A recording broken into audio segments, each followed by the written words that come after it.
I never felt safe to show myself. And an element of showing yourself is to show the good and the bad. So what I was known to do was to present well. Same. But there was a level of vulnerability that I would never go I would never have guessed. Never. Always the first Everyone will say they will never guess, because I would never go to that space until it got to a really bad mental health space where the cracks were almost they were showing so badly that it showed me that I needed help at that instance. Wow. But because what I was doing to cope was not working any longer in my 20s, 30s. And What I people's was education of mental health as Yes. well. People It were was able changed. to spot red flags back then. Wow. And So- even sometimes now. And now, yeah. Like, honestly, it's crazy because I also think there's a level that people don't want to. They don't want to stare at the pain. Society is such Yes. that people don't want to. I don't know if it's people managing their own pain, but we are in such an unempathetic place in society. Look at grief. Yeah. It's Look how crazy. hard it is for people to talk about grief, because that Mad. grief is so personal to you. When Yeah. you lost your mum, when you Yeah. lost your dad, Yeah. you know, people, I imagine, would found it hard to talk to you Yeah. because they didn't have the empathy or they didn't have the communication Yeah. skills. Absolutely. Yeah. It's massively private to you. Yeah. Even to So add to that, I feel like even between siblings, we don't really often speak about it because Yeah. yes, it's so great. Yeah. Like, do you get what I mean? It's really weird. Like, Yeah. I feel like I know things. I could tell when you're down. I could tell this, and it's just like I'd rather Yeah. just be there. I won't really Yeah. speak about it because I won't really know how to speak about it. But sometimes I think we've increased now, like the amount of times that we check on each other, like Yeah. how are you, like Yeah. rather than just like need to do this, Yeah. that, bye. But it's more like how are you now, Yeah. like, how are you feeling, and you know. But even at that, I don't think we do it enough in terms of like how are you really. Yeah. It's And like actually, conversation. the conversation in families, I do believe there needs to be some guidance with a child Yes. in how to Come on. have those conversations. That's right.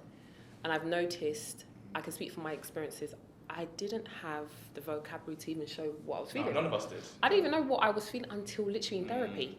So I saw some feelings I used to have, which were so intense. So for example, someone might self-harm because they're having there's a feeling that comes on in their body that they need to release, and this is how they do it, which is to self-harm or whatever, or cut or pinch I used to themselves. bite my nails. Bite your horrifically. nails. Oh, I you used know, to that was bite self-harm. inside my cheek, Yeah, yeah, and I yeah. didn't know. He told me that. Yeah. He told me that in our podcast, Yeah. your podcast, and I bit my nails all my life. That's what I always have my nails. Bedwetting, all these things, Yeah. biting inside the cheek. I Mine used was to an bite. emotional release. Yeah. So when I did it, it was almost Even like when it's- I was in a trance There's when I actually did nothing it. left. Yes. And you're still doing Yeah. it. Yeah. Like, And then what's going on? and you're It's breaking hurting. and you're Yeah. hurting your and things. Wow. But people don't even talk about that. So you don't have the vocabulary to say that when I'm in this space, this is how I feel. And why do I do And it? why and the do I- underlying emotions I Talking need to about resolve. feelings though, Yeah. Yeah. me and Georgia spoke about this. There's so many feelings that we don't even know. Like there's this feeling wheel that I use at work sometimes, and Georgia was looking at it as well. There's so many, and it's like within the sections of anger, like sad, happiness. But there's so many inside that. Yeah. You're like, is that how I'm feeling? It's like we use at work to check in with clients and stuff Yeah. like that, and it's like. It's powerful and it can be very liberating, especially if you're using a will to understand. I found out in my 30s what frustration was, and that I've been having this feeling of frustration since I was 7. And I didn't even know the word was frustration. So when I was frustrated, I would go and do things, and then that would incur shame, and then I'll never want to speak about what I was getting up to. But then I realized that once I was liberated with the word frustration, I then understood when I was feeling frustrated, and then what do I need to try and change in terms of behavior to do, not to do what I used to do. And that was it. It was like literally finding out the word. I was frustrated all my life because I was muted. Yeah. I did not speak. Oh, okay. So I went through something, I would cope myself, sexually abused, raped, whatever, Mute. cope myself, Yeah. nobody Yeah. knew, Move on. and then I would just move on. Yeah. And that was the cycle. That was the cycle. Cycle, Shame, yeah. until I hit later in life, Yeah. and I could not do it Shame anymore. is It massive. broke. Do you It think broke.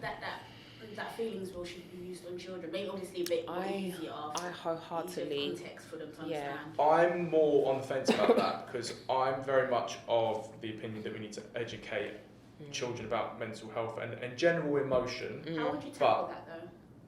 So for me, Because I know that they're doing it, but are they really doing it? Because so they're content in I mean, obviously I'm not in school, so I don't know exactly what's going on. But for me, mental health education in children should be about how they manage their emotions, how they manage general highs and lows. I think we have to be very careful about giving too much awareness because kids are finding out their identities. Yeah. Kids experiment. Kids put on different hats all the time.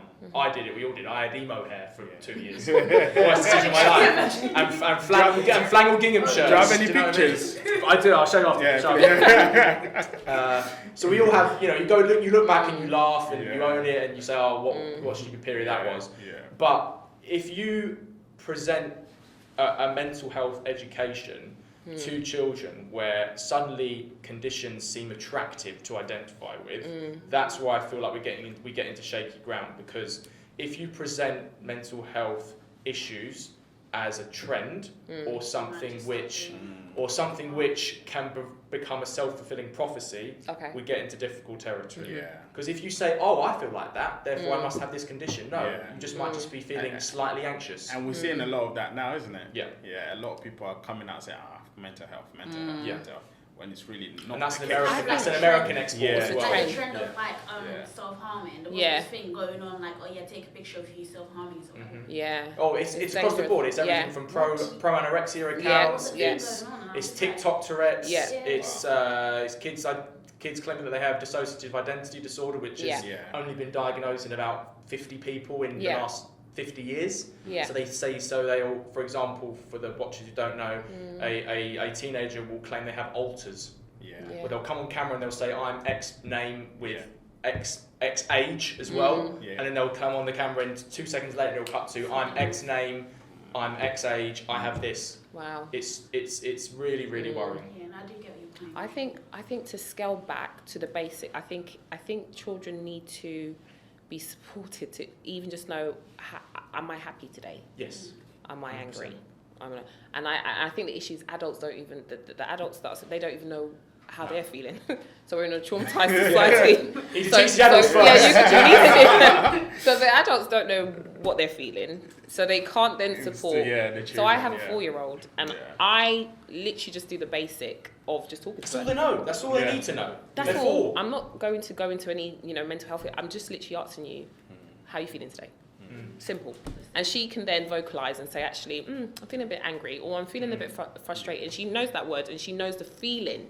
Where I know when I was 4, I didn't. Yes. So that's the base, and I think people need to support children to identify maybe feelings that they're having, and therefore they're able to vocalize it, because I think that will support better mental health. It may not change it, but it might support. And I think, building on your point, Kelechi, as well, we underestimate how resilient and anti-fragile children are. Yeah. I don't remember doing this myself, but you see children who've gone through intense periods of grief or trauma, and it's like jumping into a swimming pool. They can jump into it and be upset for 30 seconds, and then they'll go out and play, and they'll go and play with their friends 30 seconds later. And it's a real magic of children. My granddad, it's like they knew what was going on. Because obviously there's sadness and all of that stuff. But the next second, I remember my nephew came up to me and said, "Are you sad because your dad died?" Like, savage. No filter at all. I am. And so he's like, "Oh, sorry," and he's off. That's like his switch. They jump out of the pool and they go back to living their lives. And there's a magic in that. There is a magic in that. 100%. I think it's very important. I think just thinking about what you just said about grief, and I think, like my little girl said to me yesterday, she said, what can I do to make you to not bother you, okay, or not get on your nerves? And she said it to me, and I was like, it made me stop and think, like, oh my gosh, what am I going to, like, what do I say to her? So then I realized what she was saying to me is that I feel like I get on your nerves, okay?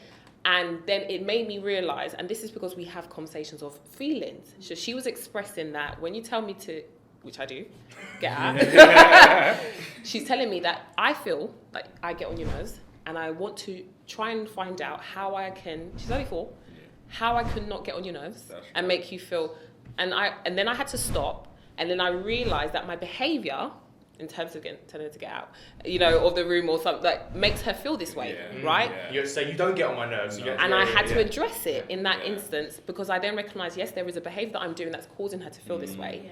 But I was so happy she was telling me about it. But then I had to check myself and then actually say to her, no, mummy is stressed. When mummy, which is true, I had a lot of projects this week. Mummy's stressed, and when mummy's stressed, this is how she behaves. And I have to own that and apologise to you. So what can I do to make you stop feeling that way? Stop shouting. Yeah. And that's all she said. Yeah. Stop shouting. Yeah. Stop telling me to go out the room.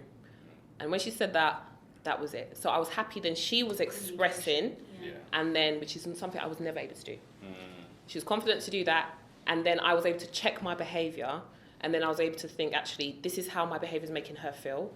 She's telling me, let's do something about it. That comes from you though, so that in anything it should be positive as well. Yeah. Like you've given her that safe space to ask to tell you, or for you to acknowledge it. So go mummy. Good mummy. Thank you. Because a lot of parents don't. They just say It's not normal. It's not normal. And so growing up as a child, I would never. Me and my mum's relationship was a lot better, but that would never happen. Yeah. And I realised that there was a level of frustration, that there was a feeling, that word frustration, even as an adult with my mum, if we get to a point where she says, she does that, That's it. I go, Like she doesn't literally care. I can get from zero, Yeah. and she doesn't get it. She says, oh, calm, and she says, calm down. Then I'm like, That's double. but with my therapist, I understood that Yeah. as the quiet child inside me, Yeah. it took me back to Yeah. when That I was psychological 10, state. Yeah, 11, and you 100%. used to say to me, Yeah. and I had just been raped, or just something's happened, and you're telling to me, keep you silent. it Yeah. goes. Yeah. So then I realised then what was the saving grace was that even though she may still say this, I had to deal with this trigger. Yeah. So then I started to realise that this is a therapy, like I need to sort this out. But not taken away from that, but sometimes we have to accept that environments, people may not change. Parentals, You have to be understanding of that as well. You have to, and that's even a process to get there. Yeah, but you are in charge or you're in control of your Don't healing let it process. affect yourself. Exactly. Yeah. I love that. There's a final question on mental health. So how do you think we can try to support the next and younger generation, we kind of spoke about it, to decrease the amount of people struggling with their mental health and basically stop it before it starts? Good question. So I think from my perspective we covered it a little bit already, making sure that the education is right, not just education. I think we can sometimes get bogged down in we need to be educating kids about mental health, but it's the right education about mental health. Mental health is not an identity. Trauma doesn't last forever. Yeah. You know, I always say that at the start of my recovery, my trauma felt like a massive suitcase, and now it feels like an overnight bag. Yeah. It will never leave me, but I can deal with it, and it shapes me. It's shaped me, but it doesn't define me. And I think that would be the one important lesson that I would want to be telling kids and teenagers, because there's a lot of chat about how they're more fragile than my generation was as a back end millennial. You know, there's a lot of talk about how they're more susceptible to mental health issues. I think that problem has been fueled by our mistakes, and I think if we teach the generation after them better, there won't be this. This generation is filled with anxiety and insecurities. Because I feel like this generation is filled with anxiety. Yes, agreed. I feel like me as a young person, I never had any type of anxiety. I feel like it's probably in the last 2 years. Yes, due to situations and things that happen, I can tell when I'm getting like a panic attack, or when I'm really anxious, or when things stress me out. I feel so for you because you but it's just like I've been alright recently. Yeah, you're getting there. Exactly. But it's like but it's like I can genuinely see the difference, and I feel like that's why I feel like it's important to have these conversations, because people shouldn't be going through this. Like, do you get what I mean? And it's because of because of life, but also because of what we hear and what we it's a big thing. Yeah, for me, I think just hearing what we're talking about, I'm just trying to see. I think life is about balance. Yes. And I think there's not enough balance, because as we know, human beings, I'm actually a minister, like I said. So as human beings, we lack our spiritual aspect, and so we replace our spiritual aspect with pills. We are spirit, body, and soul. And if our spirit is no longer in a healthy place, and that's due to, of course, of traumas, attacks, and so forth, and then our spirit is not healthy enough, we don't find the right balance, and therefore we find ourselves No sense of peace. no sense of peace. Find it in the wrong places. Yeah, and and wrong even if you look now, I see it now. Even we're living in a world where even now, the public sector is getting rid of spirituality, but they introducing a different form of spirituality, which they call yoga. I found out that my It's my biggest bugbears. Just go to yoga. yeah, It's my yeah. biggest So bugbears. I was like, my daughter came to me, oh, Daddy, we did yoga today. So I was asking, why did they do yoga? It's because they're trying to deal with the issue. Yeah, in a different way, which most of us don't agree with. Especially for me as a Christian, we know that a spiritual being are built through obviously praying and trusting in God in certain elements. And I think our society now, they're getting rid of that. Welcome wherever what people believe. If you believe that, that's fine. Let's welcome it on the table. And I think we're a bit in a shaky ground because we're getting rid of an element because most of us here, you probably say, okay, when I die, I know my spirit lives on. But watch this, when people die, when you go to funeral, even though they don't believe in God, but the first thing say, oh yeah, we shall see each other again. That means they believe in the spiritual, they believe that they believe in the spiritual realm. They believe that there's something after life. But we don't work on our spiritual or on our spiritual being here on earth. Can I put a spin on it? Yeah, okay. Because also being growing up in church as a Christian, there is, I think, one of the aspects, ignorance is a killer as well. So I think I'm really big on spirituality, but also psychological and practical. I think there needs to be a collaboration with it. We've got spiritual leaders that have no insight into what they're advising people to do. They'll say it's just praying, just pray. In most instances, I'll tell you for free, because as someone that is mentally struggling and is not even able to do anything, right? For you to say, back them with scriptures and you must pray, it's not helpful. Okay. Yeah, prayer doesn't solve what might be helpful is for you to be informed of a charity or a community that they can go to speak to about that issue. You might lack insight into DV for females, but you know a charity in IDVA that has. That's the issue in society and churches because they don't know where to stand take alone. They have ignorant and they stand alone. So you back a scripture, you now saved, all things pass away and all things. What does that mean? What does that mean? What does that What mean? next? Because the When I 30 get home, years of trauma, who is imprinted in my soul and my body and my spirit, is still going to be there. I'm still going to have PTSD. I'm still going to have things. So I think ignorance can be, and I think people are trying to deal with things silo and standalone, and they don't know what support is in the community. My perspective on faith is probably a middle ground actually, because I'm not a Christian myself. I went to 2 Christian schools, but from the interviews that I've done with people around faith, I think the balance that we have to strike is not getting into this trap of just pray and it will solve everything, but how you can see, this is from the person who's of faith, how God can work in other people and help. Is God working through your therapist? Is God working through your medication? And that's a good point. I definitely agree. And I think what the great thing about faith is that obviously the person, you believe in something higher than yourself. You have a community of people, which I think is lost quite a lot in this generation. The church community and other religions, that community can be really strong. But you have to strike the balance of using your faith as a tool to help you heal, but not it being the thing that stops you healing. That's a brilliant And I feel like that goes back to the ignorance part, because the Bible literally tells us, because I'm a Christian, obviously, like faith without works. The works, people don't do the works. They just do the prayer.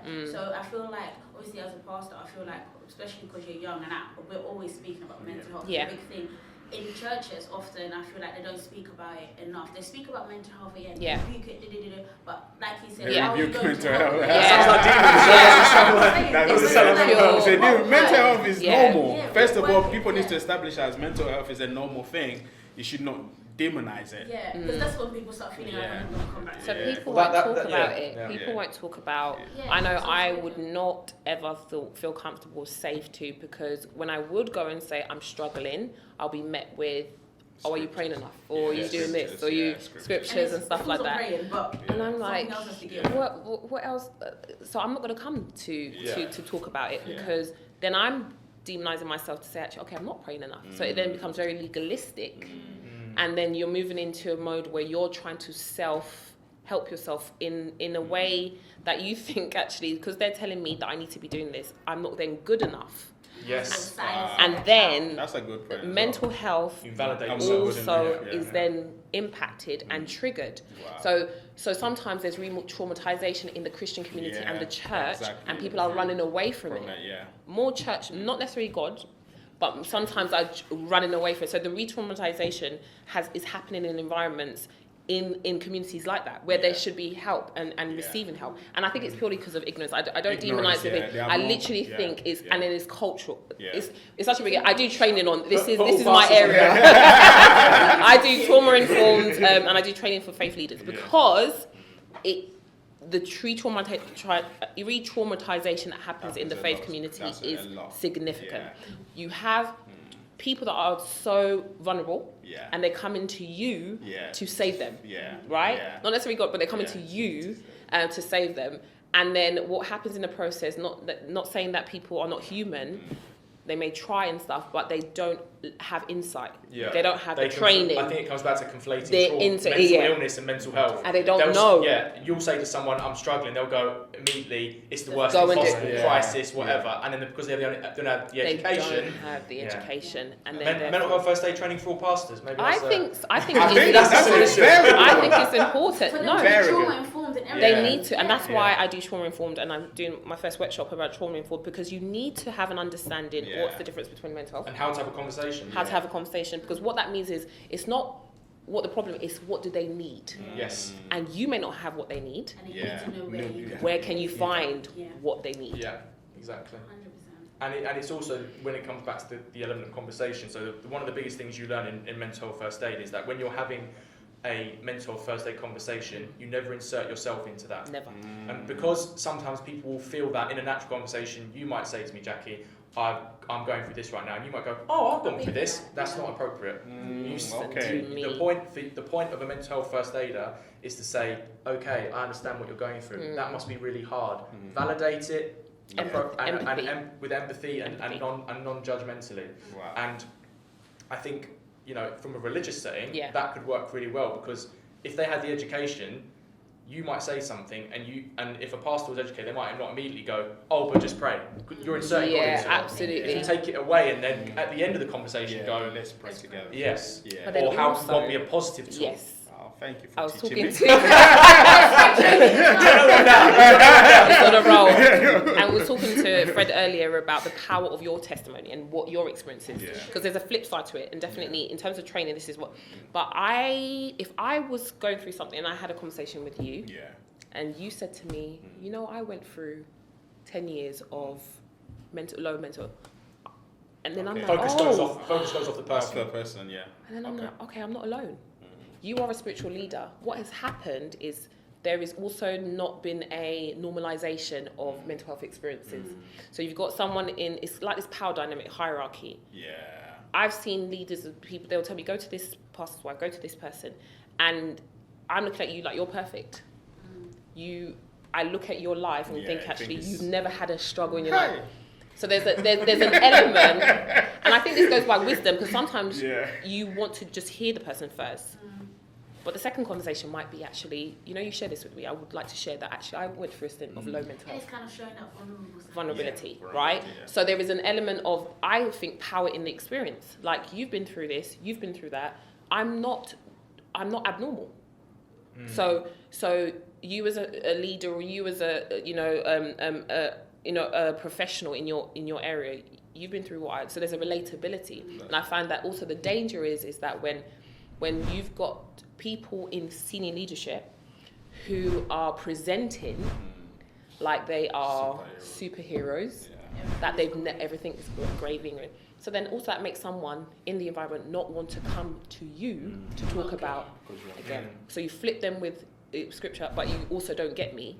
So actually I'm not going to come to you, but I'm going to go to that area or that arena where I can get support from, and that is absolutely fine. So let's have a normalization of using the community and being informed about what's happening.